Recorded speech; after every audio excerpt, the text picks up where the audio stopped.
Students, today we are going to do part 2 from the same chapter we are doing yesterday. Some glimpses of ancient Indian thought and practices.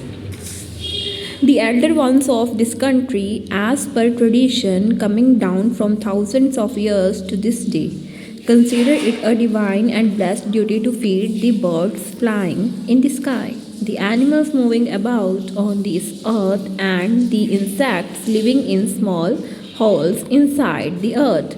This noble tradition is an ocular proof at the fact that the people of this country believe in the unity of life anywhere and everywhere. अब इसमें writer क्या कह रहा है, इस देश में जो ना बुजुर्ग व्यक्ति हजारों वर्षों से आज तक चली आ रही परंपरा के अनुसार ही इसे अपना देवी और पवित्र कर्तव्य मानते हैं कि वे आकाश में उड़ते हुए पक्षियों, इस धरती पर विचरने वाले पशुओं तथा धरती के अंदर अपने छोटे छोटे बिलों में रहने वाले कीड़े मकोड़ों के लिए खाने को दें।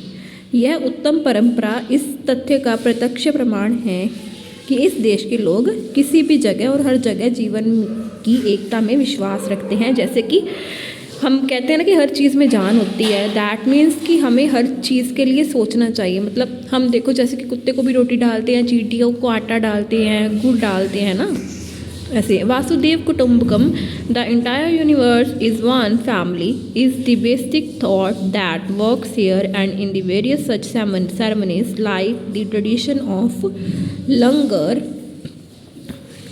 of langar in the holy temples and gurdwaras and the message of the holy gurus contained in directive. Eat only after you have shared your meal with others. This idea of distribution applies not to food only, it extends well up to the entire resources and funds that are available to man. Do we still need to be taught to love the entire mankind as our kith and kin and respect the sanctity of life through total non-violence? अब इसमें वो क्या कह रहा है कि वासुदेव कुटुंबकम, इसका मतलब है कि पूरा विश्व एक परिवार है। वह मूल विचार है,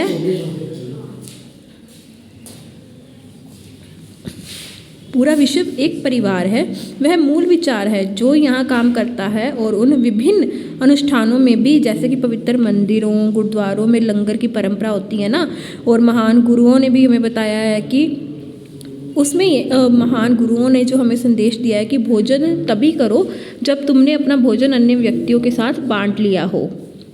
ठीक है, मतलब कि जैसे हम पंजाबी में बोलते हैं कि वंड के छकना चाहिए सानू। बांटने का यह विचार केवल भोजन पर ही लागू नहीं होता, यह उन सभी स्रोतों पर तथा निधियों पर भी लागू होता है जो मनुष्य को प्राप्त है। यानी कि सिर्फ बांटना है, बट सिर्फ हमें खाना ही नहीं बांटना है, जो भी हमारे पास है हमें उन सब चीज़ों को बांटना है। चाहे वो खाना है, चाहे हमें, अगर आप देख रहे हो कि आपके नियर में कोई नीड